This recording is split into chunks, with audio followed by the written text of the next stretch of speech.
काहे जवाब नहीं कर रही? एक वृक्ष का ऊपरी भाग टूटकर भूमि से जा लगा।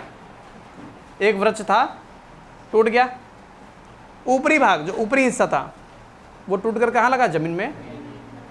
क्या जमीन पर बिल्कुल गिर गया? नहीं, ऐसे मान लिया पेड़ ऐसे था, ऐसे हो गया, ठीक है, और 45 डिग्री का कोण बनाता है।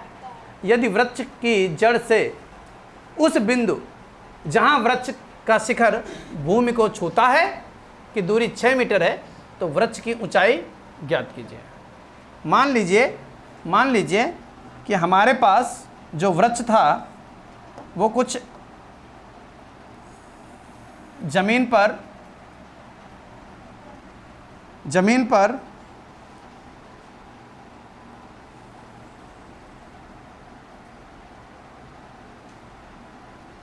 ये है, ये वृक्ष है, ये क्या है? वृक्ष। और ये वृक्ष टूटा, ये वृक्ष क्या हुआ? टूटा। तो जब वृक्ष टूटा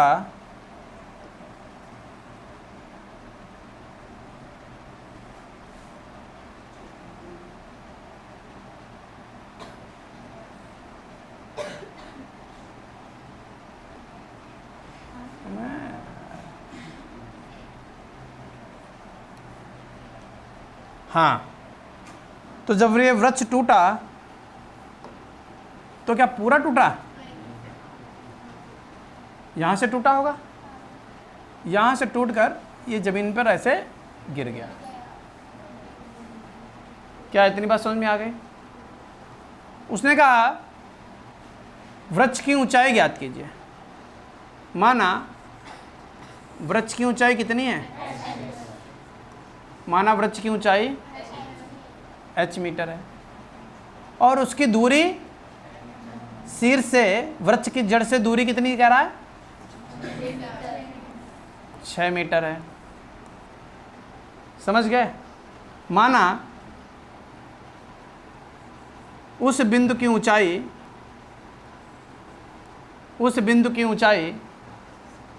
x है जहां से वृक्ष टूटा है। उस बिंदु की ऊंचाई जड़ से कितनी है? x मीटर है जहां से वृक्ष टूटा है। ऊपर वाला हिस्सा कितना बचा? h minus. अच्छा, यही हिस्सा जो ऊपर था वही तो टूट कर इधर आया, तो बता दो ये कितना है? h minus x। यहां तक बताओ कोई समस्या? क्या नाम A B C D लिख दें? माना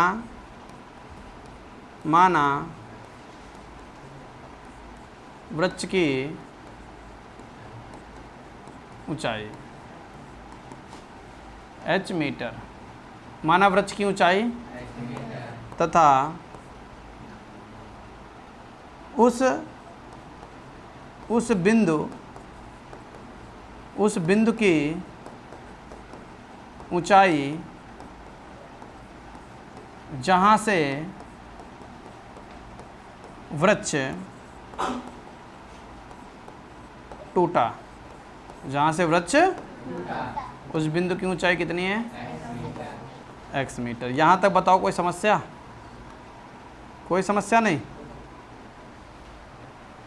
अब अगर यहां तक कोई समस्या नहीं है और यहाँ पर जो एंगल दिया गया है, वृक्ष का शीर्ष जो है जमीन के साथ कितना एंगल बना रहा है?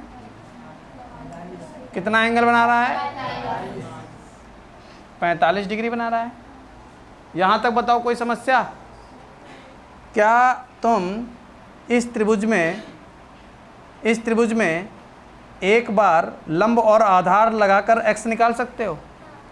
एक बार इसी त्रिभुज में लंब और कर्ण लगाकर h निकाल सकते हो और h का मान आ जाएगा, वही पेड़ की ऊंचाई हो जाएगी। क्या करने वाले हैं?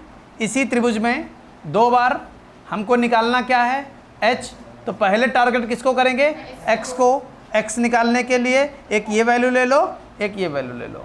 ये है लंब, ये है आधार, ये एंगल 40। तो लिखेंगे त्रिभुज ABC tan 45 डिग्री बराबर लंब बटे आधार। tan 45 डिग्री बराबर लंब बटे आधार। तो लिख देंगे, चूंकि tan थीटा बराबर, वो तो लिख ही दिया है, क्या करना, खत्म कर दो, लंब बटे आधार। और tan 45 का मान, लंब का मान कितना है, AC, और आधार कितना है, AB। AC की वैल्यू कितनी है, AB की वैल्यू कितनी है, तो x बराबर 6 मीटर। बोलो यहाँ तक कोई समस्या। अब कौन सा एंगल लेंगे, यही एंगल लेंगे, लेकिन इस बार लंब और कर्ण लेंगे। क्या लेंगे, लंब और कर्ण। तो लंब कर्ण से क्या बनेगा, बोलो, नहीं सुनना है, sin 45। sin 45 लंब बटे कर्ण, लंब बटे कर्ण। sin 45 का मान 1 बटे 45 के लिए लंब कितना है, AC, और कर्ण कितना है, BC। अब 1 बटे √2, AC की वैल्यू है, AC की वैल्यू है x, और BC की वैल्यू है h माइनस बट्टे की चीज़ गुणे में बट्टे की चीज़, तो क्या बन जाएगा, h माइनस x बराबर x√2। यहाँ तक कोई समस्या। अब x का मान कितना है, तो x बराबर 6, x बराबर 6 रखने पर h माइनस 6 बराबर 6√2, h बराबर माइनस का 6 उधर कायम जाएगा, तो 6 प्लस 6√2, कॉमन ले लो, 6 ब्रैकेट में 1 प्लस √2 मीटर। अतः वृत्त की ऊंचाई 6 ब्रैकेट में 1 प्लस √2 मीटर। यहाँ तक बताओ कोई समस्या।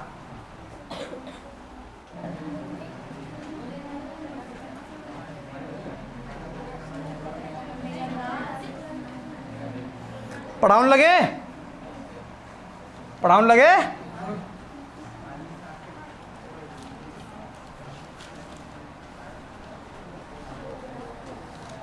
देखिए क्या करना है, 2 मीनार, अब क्या कितनी मीनार हैं, 2 मीनार, और दोनों मीनार की लंबाई तो एक जैसी होती है, या तो वो कहे कि कौन छोटी है कौन बड़ी है। चलो पढ़ते हैं।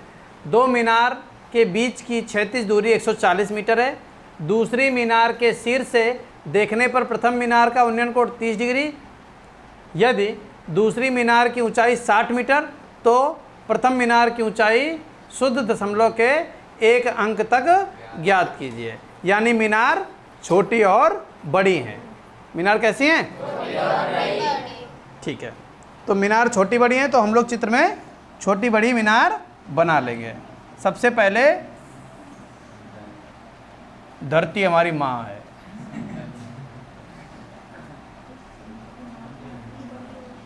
और फिर इस पे हमने एक मीनार बनाई, वो भी कैसी मीनार, और एक दूसरी मीनार बनाई जो बड़ी है। क्लियर है। अब प्रश्न में ये देखो कि एक मीनार छोटी है एक मीनार बड़ी है। अब किस मीनार से कहाँ देखा जा रहा है। सबसे पहले 2 मीनार के बीच की क्षैतिज दूरी 140 मीटर है। ध्यान से लगाना, क्योंकि यहाँ पर यह कंफर्म नहीं है कि किस मीनार पर कौन व्यक्ति बैठा कहाँ देख रहा। दूसरी मीनार के शीर्ष से, दूसरी मीनार के शीर्ष से देखने पर प्रथम मीनार का उन्नयन कोण, प्रथम मीनार का उन्नयन कोण, यही इंपॉर्टेंट लाइन है। दूसरी मीनार के शीर्ष से देखने पर, यानी वो या तो यहां बैठा है या तो यहां, शीर्ष पर ही बैठा है। कहां बैठा है, शीर्ष पर। या तो यहां, अभी कंफर्म नहीं कहां बैठा है, क्योंकि प्रथम और दूसरी मीनार कह रहा है, लेकिन हमको मालूम ही नहीं कौन सी प्रथम है कौन सी दूसरी है। इधर से गिनोगे तो ये पहली है दूसरी, इधर से गिनोगे तो ये पहली है दूसरी। क्या आई बात समझ में। यहां तक बोलो कोई दिक्कत। प्रथम मीनार का उन्नयन कोण 30 डिग्री है। अब या तो यहाँ बैठा है और शब्द क्या कह रहा है, उन्नयन, क्या कह रहा है, उन्नयन। अगर यहाँ बैठा है, नजरें सामने कर रहा है और फिर यहाँ से नजर उन्नयन के लिए ऊपर नजर उठा रहा, तो मीनार दिखेगी क्या उसको? इसका मतलब यहाँ तो नहीं बैठा है, फिर बैठा कहाँ होगा? यहाँ बैठा है तो नजरें सामने, अब जब उन्नयन कर कौन कहेगा तो अब उसको मीनार दिखेगी। इसका मतलब बैठा व्यक्ति कहाँ पर है? यहाँ पर। क्या मेरी बात समझ में आई?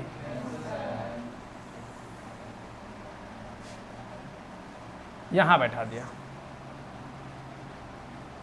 और हमने कहा था जहाँ से कोण बनता है वहाँ से एक सीधी रेखा भी होनी। उन्नयन कोण कितने डिग्री? 30 डिग्री। यदि दूसरी मीनार की ऊंचाई 60 मीटर है, अभी फिर नहीं मालूम है कि 60 मीटर ये है कि ये है, तो अब उसने फिर से पढ़ो, दूसरी मीनार के शीर्ष से देखने पर, दूसरी मीनार के शीर्ष से, तो दूसरी मीनार के शीर्ष से देखने पर यही तो देखा जा रहा है, यानी यही मीनार कैसी है? तो और दूसरी मीनार की ऊंचाई 60 मीटर है।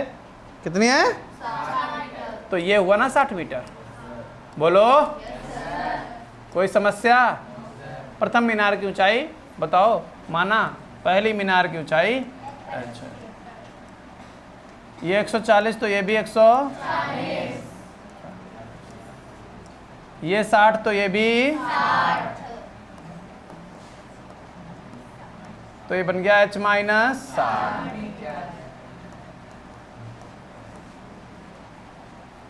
यहां तक बताओ कोई समस्या हो तो। A B C D और E, A B C D E। पूछो किसी को कुछ पूछना हो तो। कोई समस्या नहीं। अब हमें क्या चाहिए? h का मान चाहिए। एक ही त्रिभुज बन रहे, दो त्रिभुज तो बन ही नहीं रहे। क्या दो त्रिभुज बन रहे हैं? कहाँ बन रहे दो त्रिभुज? एक ही त्रिभुज बन रहा है ना। तो हम क्या करेंगे? पहले लिखेंगे माना पहली मीनार की ऊंचाई, माना पहली मीनार की ऊंचाई कितनी? h metre. यहाँ तक बताओ कोई समस्या? अब त्रिभुज CDE में, किसमें? बाकी तो कुछ माना ही नहीं तुमने। त्रिभुज CDE में tan ही तो लोगे, लंब बटे आधार, tan 30 लंब बटे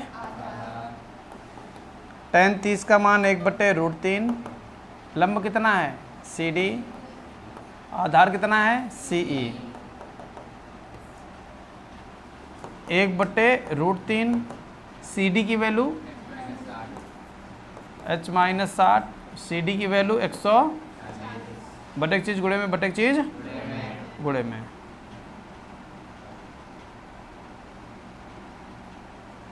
तो ये इधर भेजो, 140/√3 ऐसे रखो, हाँ,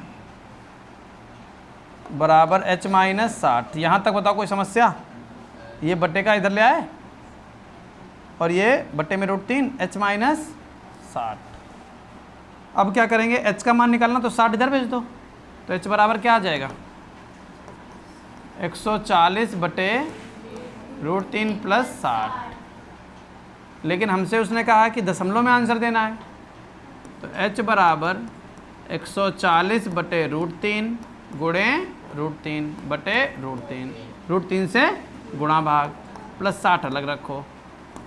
h बराबर 140√3/3 + 60, √3 का मान रख दो। h बराबर 140√3 का मान 1.7, 2 ही अंक रखो, क्योंकि एक अंक पूछता है तो 2 अंक रखे जाते हैं, 3 अंक पूछे तो 2 पूछे जाते तो 3 अंक रखेंगे, बटे 3 प्लस इनकी गुणा कर लो, 14 तियाँ 42 का 2 हासिल लगा 4, 14 सत्ते 98 और 98 4 102, 102 का 2, हासिल लगा 10, 14 कम 14, 14 10 24। दशमलव गिन लो कितने स्थान बाद, पहले ये वाला 0 लगाओ और दशमलव गिनो 2 स्थान बाद, 1 2। समझ गए? प्लस 60। फाइनल आंसर कितना आ जाएगा? बटे 3 से निपटा लो ऐसे भैया। यहाँ काटेंगे वहाँ लिखेंगे, काट नहीं रहे, ऐसे समझ जाओ। 3 अठे 24, 2 ना जाने का उतरा 2 हो गया 20। कहाँ हो गया? 2 भी उतरेगा 22। 3 सत्ते, क्योंकि दशमलव का नंबर उतारा है इसलिए 3 सत्ते 21, बचा 10, 3 तियाँ 9 प्लस h बराबर 8 6 14, 100 दशमलव 1 अंक बताना है तो 140.7, 3 गैप कर दो मीटर। अतः पहली मीनार की ऊंचाई, आंसर देखो, कोई बात नहीं, कितनी? 140.7 मीटर, सही है।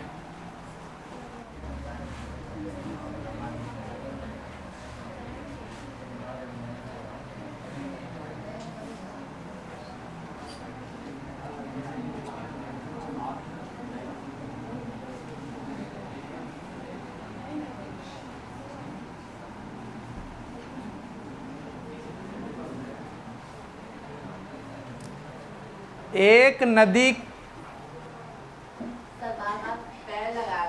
नाम बताओ, नाम बताओ। शाहरुख, ठीक। बार बार क्यों मार रहे हो? एक बार लग जाए तो ठीक है।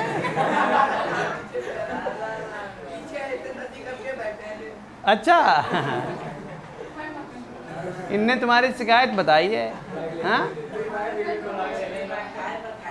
हाँ, बार बार मार रहे। हाँ, अरे क्वेश्चन भी देखो।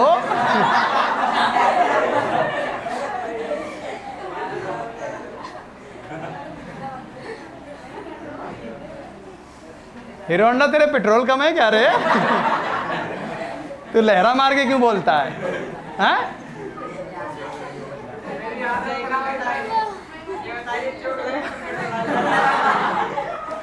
आई को गुड़सूत्र तो ना गिर गयो कहूँ एक। हाँ? 23 जोड़ा आई हूँ पूरे पूरे।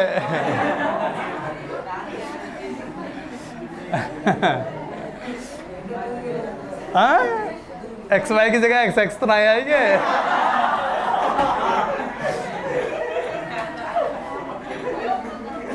अरे बस कत्ते खुश तबक।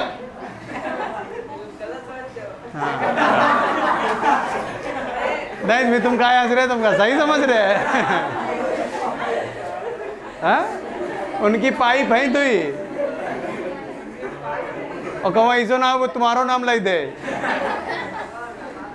तुम्हारो नाम नहीं लाई दी। आप पूछ लो क्या ये तो नहीं थे? ए हीरो होंडा ये तो नहीं थे? ये नहीं थे, तुम बच गए हो।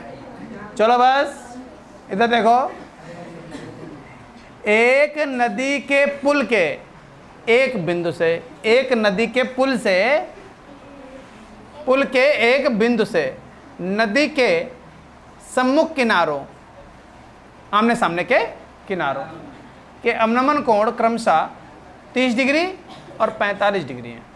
यदि पुल किनारों से 3 मीटर की ऊंचाई पर हो तो नदी की चौड़ाई जाती है। देखिए, पुल का मतलब यह है कि बच्चे कंफ्यूज हो जाते हैं। पुल का मतलब वो पुल समझ लेते हैं, पुल का मतलब पुल समझ लेते हैं, जबकि वो पुल का मतलब सिर्फ ये है कि कोई व्यक्ति कहीं पर ऊंचाई पर खड़ा है, कोई व्यक्ति अब ये हमने नदी बनाई है, ये क्या बनाई है? नदी। अब सबसे पहले बच्चे ये नहीं समझ पाते कि नदी ये बनाई है तो नदी बह किधर रही है, इधर बह रही कि इधर बह रही कि ऐसे बह रही कि ऐसे बह रही? हाँ बेटा, ऊपर ही नीचे बह रही है। समझ रहे बात को? ऊपर नीचे कहने का मतलब यह है कि पुल कैसे बना है। ये जो है ये नदी का हमने चौड़ाई बनाई है, ये नदी की हमने क्या बनाई है? चौड़ाई। ये नदी है, ये नदी की चौड़ाई है। समझ पा रहे हो? ये नदी, इधर से नदी आ रही है और इधर पानी जा रहा है, पीछे से पानी आ रहा है, इधर जा रहा है। समझ गए? और ये नदी की चौड़ाई है और यहाँ ब्रिज बना हुआ है और व्यक्ति कहाँ बैठा है? यहाँ। समझ रहे हो? यहाँ पर व्यक्ति बैठा है और ये गैप जो है ये क्या है? ये नदी की चौड़ाई है और नदी ऐसे बह रही है। तो ये क्या है? नदी की चौड़ाई है और नदी कैसे बह रही है? ऐसे। तुमको बोर्ड पे लग रहा है ऊपर नीचे जा रही नदी, नहीं नहीं, ये ऐसे जा रही है, ऐसे समझो, ऐसे। समझ रहे हो? यानी बोर्ड को ऐसे लेटा दिया जाए तो ऐसे नदी बह रही। क्या कॉमन सेंस समझ में आया? हमने बोला तो कॉमन सेंस नहीं है तो हंसोगे बैठ के। अब अगर अब मान लीजिए ब्रिज बना हुआ है ऐसे करके और यहाँ पर व्यक्ति खड़ा है।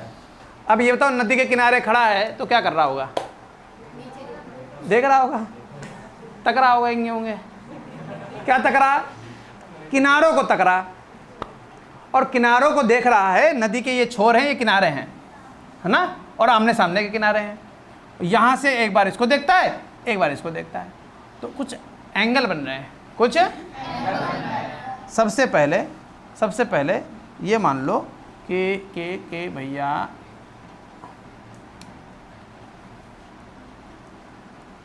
ये तो हो गई हाइट, सही है, सीधी है। ये तो हो गई हाइट, पुल की ऊंचाई, ठीक है ना। और व्यक्ति कहाँ पर है? यहाँ पर है। अब वो देखना चालू कर रहा है, कहाँ? नीचे देख रहा है। नीचे तो तभी देखेगा जब सामने वाले एंगल कोई होगा, यानी यहाँ से एक स्ट्रेट लाइन आपके पास होनी चाहिए।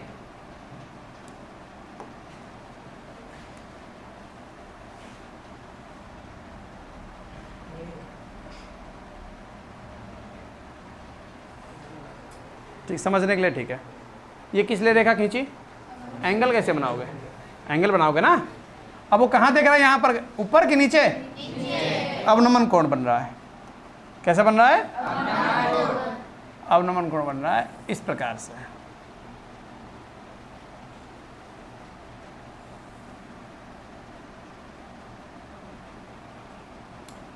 अब अगर अवनमन कोण बन रहा है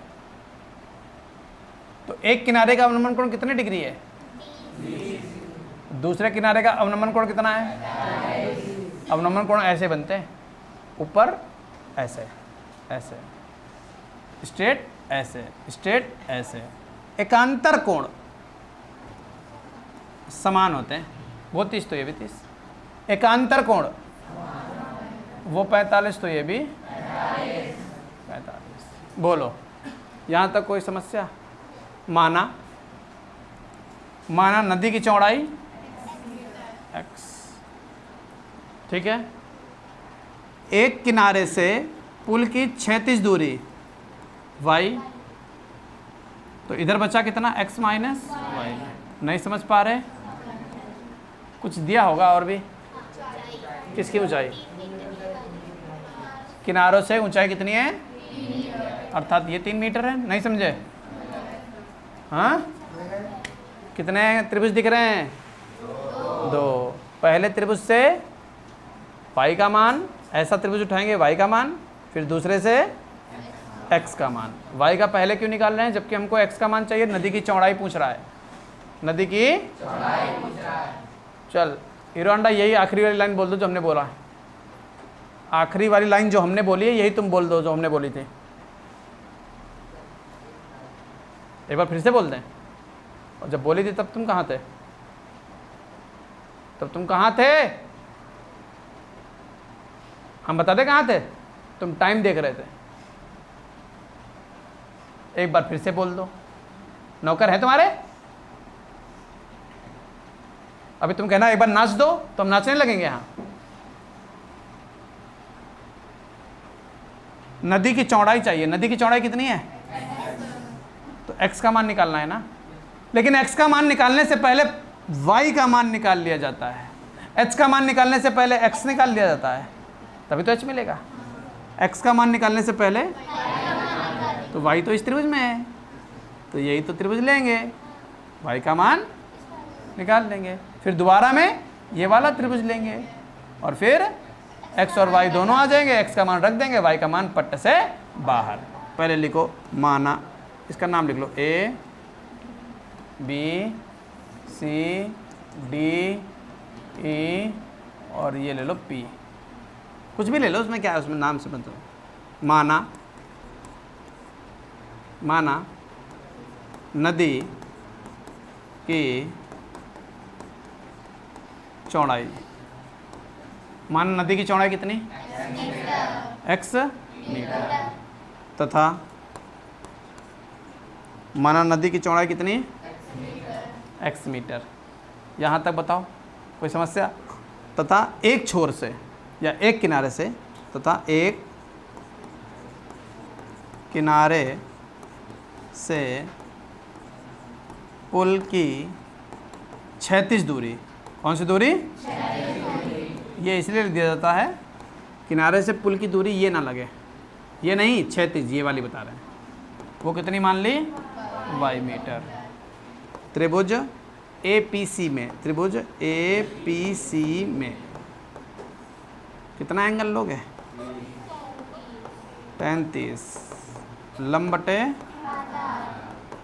आधार। 35 का मान 1/30 के लिए लंब कितना है? PC, और आधार कितना है? PA या AP या PA। 1/√3। PC की वैल्यू 3 और PA की वैल्यू, तो y बराबर, y का मान 3√3 मीटर। यहाँ तक बताओ, कोई समस्या किसी को? कोई समस्या नहीं। अब कौन सा त्रिभुज लोगे? त्रिभुज BPC में, BPC एंगल तो वही लोगे, tan 45 लंब बटे tan 45 का मान, लंब कितना है? हाँ, PC। आधार कितना है? PB।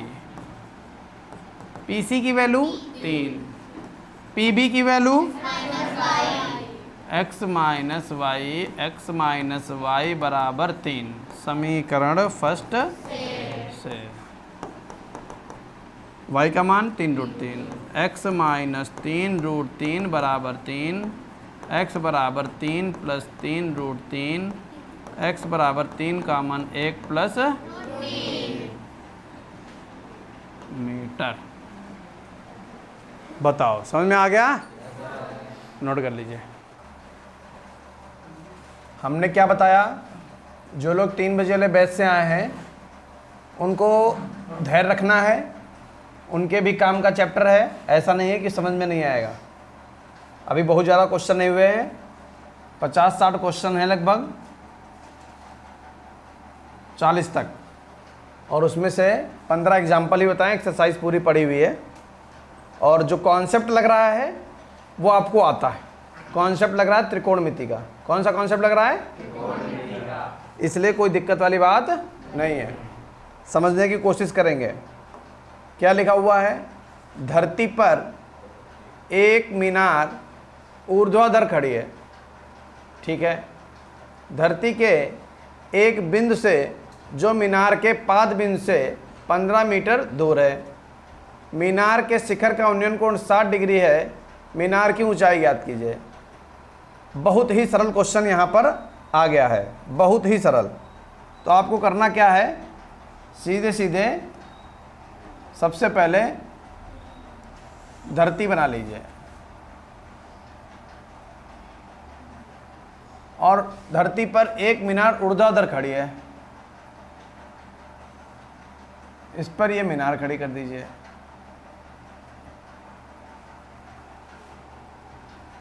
फिर क्या कह रहा? धरती के एक बिंदु से जो मीनार के पाद बिंदु से 15 मीटर की दूरी पर है, मीनार के पाद बिंदु से 15 मीटर की दूरी पर एक बिंदु है, तो ये डिस्टेंस कितनी हो गई? 15 मीटर हो गई। यहां तक बताओ किसी को कोई समस्या हो तो। मीनार के शिखर का उन्नयन कोण 60 डिग्री, मीनार के शिखर का उन्नयन कोण 60 डिग्री। तो शिखर का उन्नयन कोण है, और शिखर का उन्नयन कोण बनाओगे कहां से बनाओगे? उसी बिंदु से बनाओगे ना। ये शिखर का उन्नयन कोण हो गया। वो उसने बोला कितने डिग्री है? 60 डिग्री। उन्नयन कोण होता है नीचे से ऊपर को देखना, उन्नयन कोण नीचे से और ऊपर से नीचे को देखना अवनमन कोण, ठीक है ना। ये हो गया हमारा एंगल। यहां तक बताओ कोई समस्या? कोई समस्या नहीं। कह रहा मीनार की ऊंचाई याद करो, माना मीनार की ऊंचाई h मीटर है। बस नाम डाल दीजिए त्रिभुज में A B C। चैप्टर का सबसे सरल क्वेश्चन यही है, माना मीनार की ऊंचाई, माना मीनार की ऊंचाई h, माना मीनार की ऊंचाई कितनी? h metre. माना मीनार की ऊंचाई h मीटर, और बिंदु से मीनार की क्षैतिज दूरी वो तुमको 15 दी गई है, उन्नयन कोण भी दिया गया है। कुछ नहीं करना है, त्रिभुज ले लीजिए, त्रिभुज ABC में, त्रिभुज ABC में एंगल कितना है? 60 डिग्री, और इसके सामने वाली भुजा ये लंब है, ये भुजा क्या है? आधार। तो हम क्या कौन सा एंगल लेंगे? tan 60 degree. tan 60 डिग्री लंब बटे आधार, लंब बटे आधार। अब tan 60 मान कितना है? और tan 60 का मान कितना है? √3। और 60 के लिए लंब कितना है? h। 60 के लिए लंब कितना है? h, जिसका नाम है BC, है ना। वैल्यू रख दो चाहे। आधार कितना है? 15। h का मान निकालना है, तो h बराबर बटे की चीज 15√3 मीटर। √3 का मान तो रखना नहीं है, बस आंसर आ गया। क्या लिख दोगे? अतः मीनार की 15√3 मीटर। समझ गए? नोट करो। पढ़ाई के मामले में हमारे पास कोई समझौता नहीं है। पंखा तेज करो, आगे वाला उल्टा घुमा दो, और घुमाओ, बस। देखिए, हमने कहा जो बच्चे 3 बजे वाले बैच से आए हैं उनको धैर्यपूर्वक क्वेश्चन देखना है। 2, 4, 5 क्वेश्चन होंगे, उनको समझ में आने लगेगा। त्रिकोणमिति का वो वाला एक्सरसाइज आपने पढ़ी है जिसमें साइन थीटा बराबर लंब बटे कर्ण, कॉस थीटा आधार बटे कर्ण होता है। उसी एक्सरसाइज का अनुप्रयोग चल रहा है, यानी केवल उसी का प्रयोग होने वाला है। बाकी tan 60, tan 30, tan 45 इनके मान भी आपको याद है। sin 30, sin 60, sin 45 के मान भी याद है। याद है कि नहीं याद है? थोड़ा झुके बेटा, तुम कैमरे में आ रहे हो।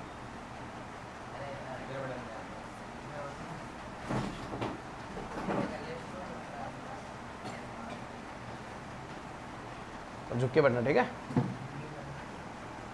तुम इधर बैठो, तुम सीधे बैठो। तुम स्टूल पीछे ले जाओ, स्टूल छोड़ दे, स्टूल तो है ये।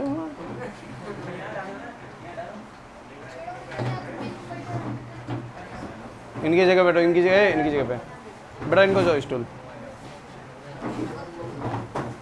इनके मिलाओ।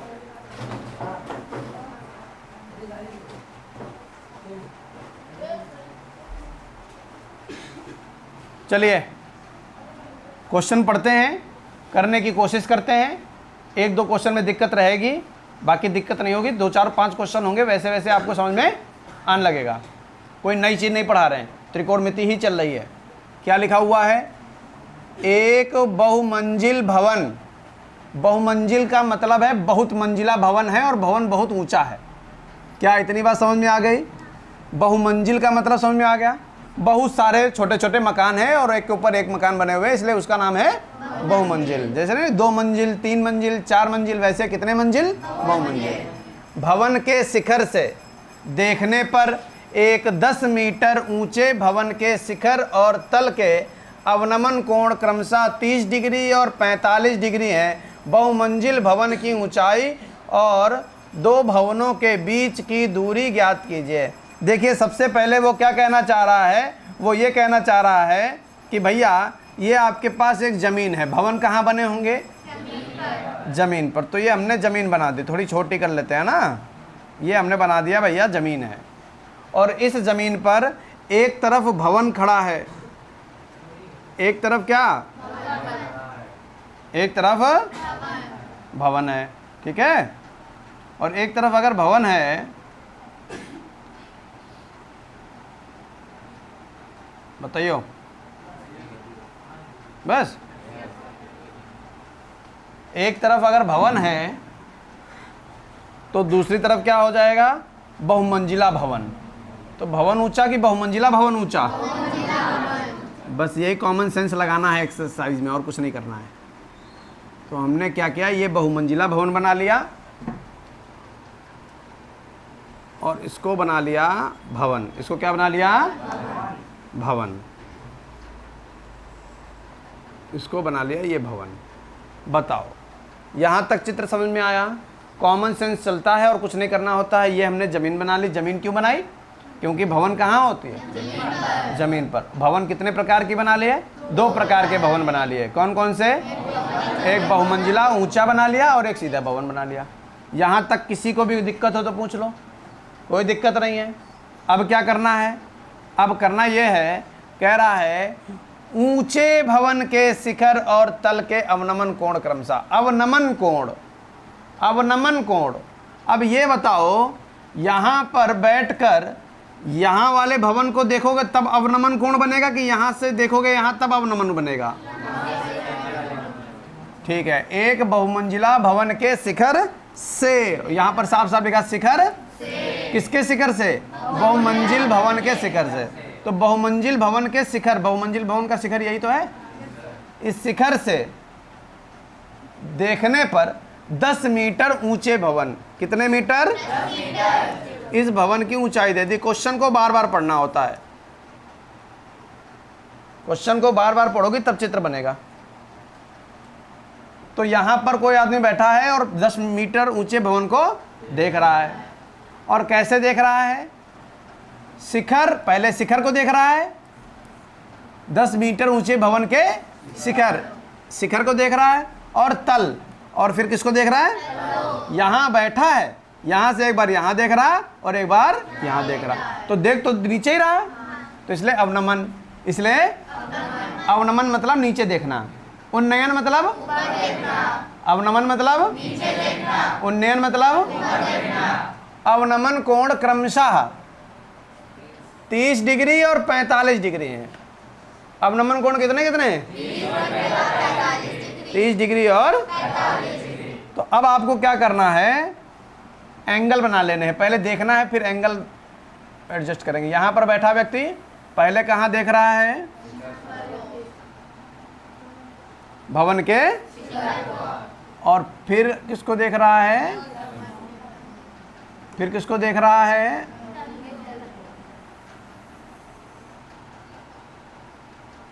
बोलो, यहाँ तक किसी को कोई समस्या? कोई समस्या नहीं। अब क्या करेंगे भैया? अब क्या करेंगे? हमने बोला था कि जहाँ पर आदमी बैठा होता है वहाँ से स्ट्रेट लाइन होनी चाहिए।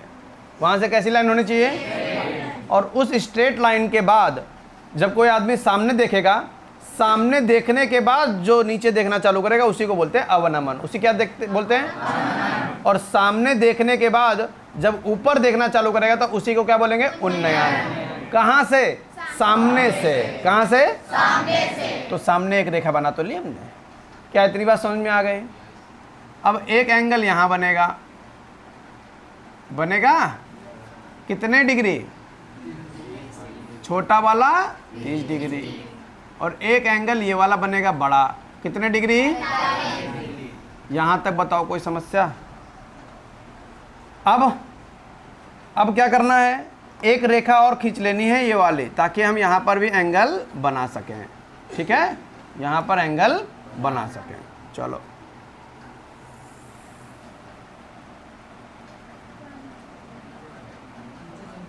चलो ठीक है, बताओ क्या इतनी बात समझ में आ गई? ये रेखा क्यों खींची?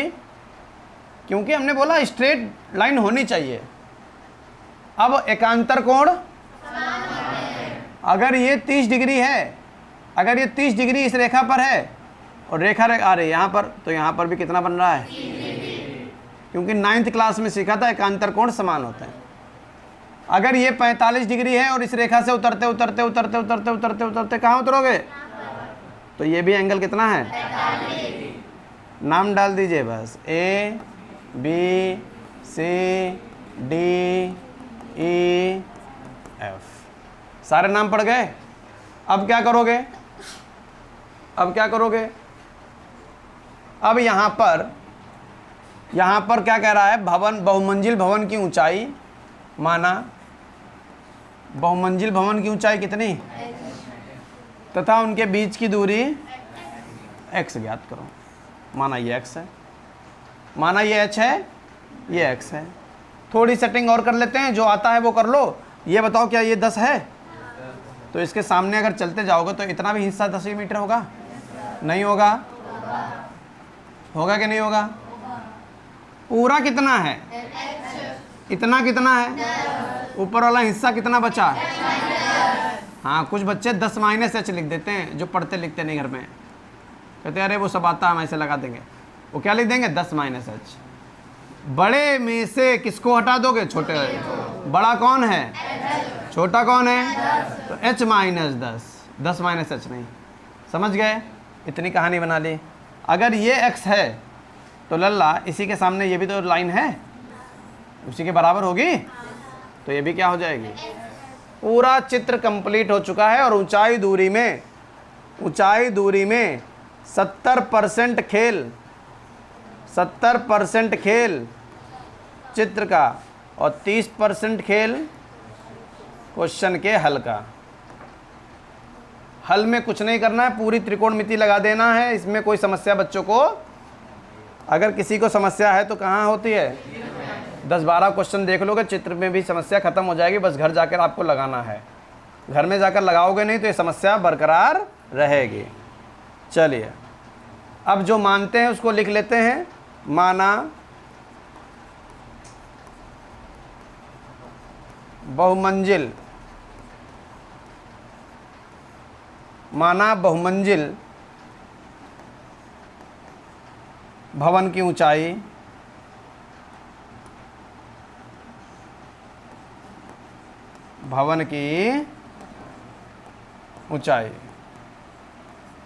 बहुमंजिल भवन की ऊंचाई h मीटर तथा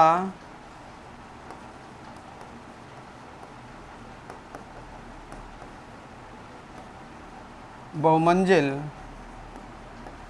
भवन से दूसरे भवन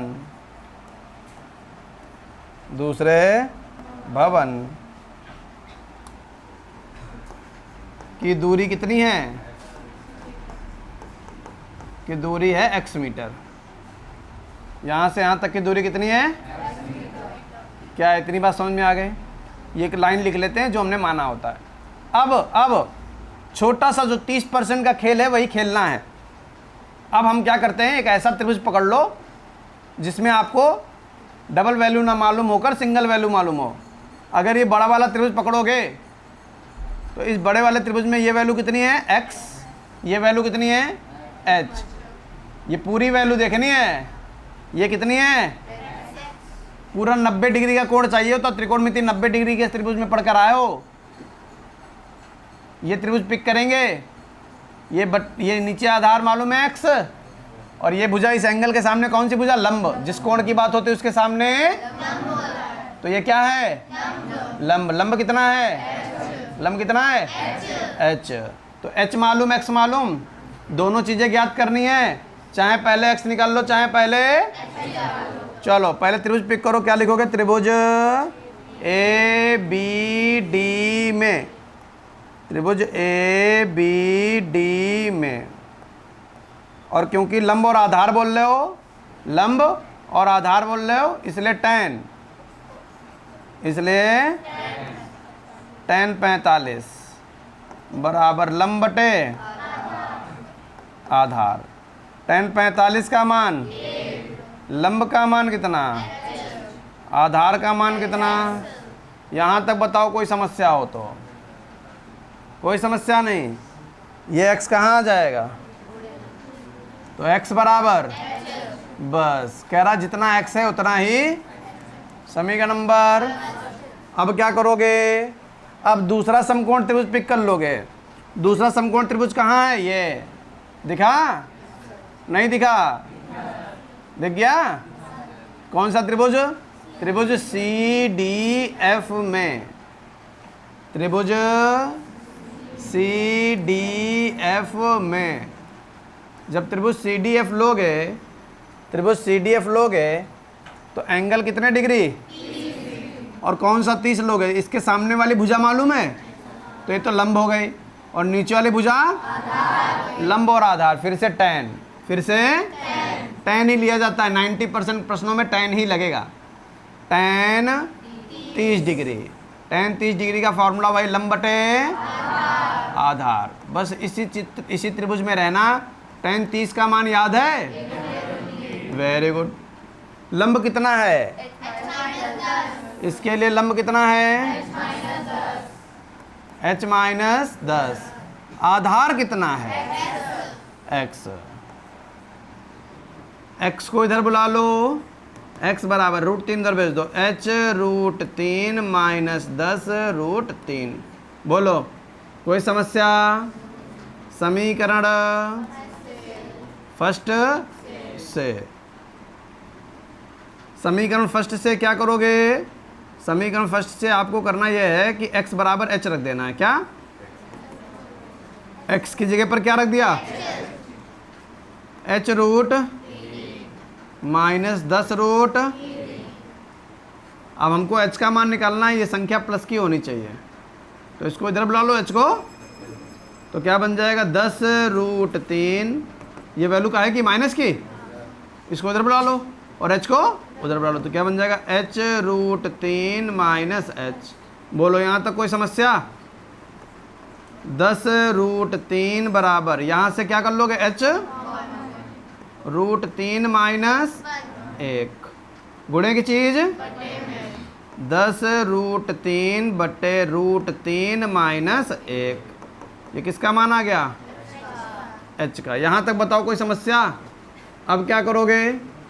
9th क्लास में आपने सीखा था संयुग्मी से गुणा भाग, तो बनेगा 10√3 बटे √3 - 1 गुणे √3 + 1 बटे √3 + 1। बोलो यहाँ तक कोई समस्या है? कोई समस्या नहीं। ठीक, अब क्या करोगे? h बराबर, क्या ये बात सबको समझ में आई? जब भी बटे में ऐसा नंबर हो, 9th में सीखा था, अगर 9th नहीं पढ़े तो दिक्कत रहेगी। इधर दिख रहा है √3 - 1 बटे में था, इसको ख़त्म करेंगे, बटे में रूट नहीं होना चाहिए, तो इसकी संयुग्मी से गुणा भाग कर देंगे। √3 - 1 की संयुग्मी क्या बनेगी? तो √3 + 1 से गुणा, √3 + 1 से ऊपर गुणा कर लो, तो 10 √3 के पास जाएगा, तो 10 एकम √3 3 होता है, और 10 तियाँ ये 30 लिख दिया। कोई दिक्कत? 10 √3 1 के पास भी जाएगा, तो 10 नहीं क्लियर हुआ? बटे में माइनस के इधर भी वर्ग, माइनस के उधर भी वर्ग। यहाँ तक बताओ कोई समस्या? जो कॉमन आ रहा है कॉमन ले लो, 10 कॉमन ले लो, सिंपल सिंपल। 10 तियाँ 3 प्लस बटे √3 का वर्ग 1 का वर्ग, h बराबर 10 ब्रैकेट में 3 प्लस √3, 3 में से 1 गया, 2 से 10 कितनी बार? 5 बार, तो h का मान आ गया 5 ब्रैकेट में 3 प्लस √3 मीटर। समीकरण फर्स्ट से, समीकरण फर्स्ट कह रहा जितना x है उतना ही, तो x का मान कितना हो गया 5 ब्रैकेट में 3 प्लस रूट 3। समझ गए?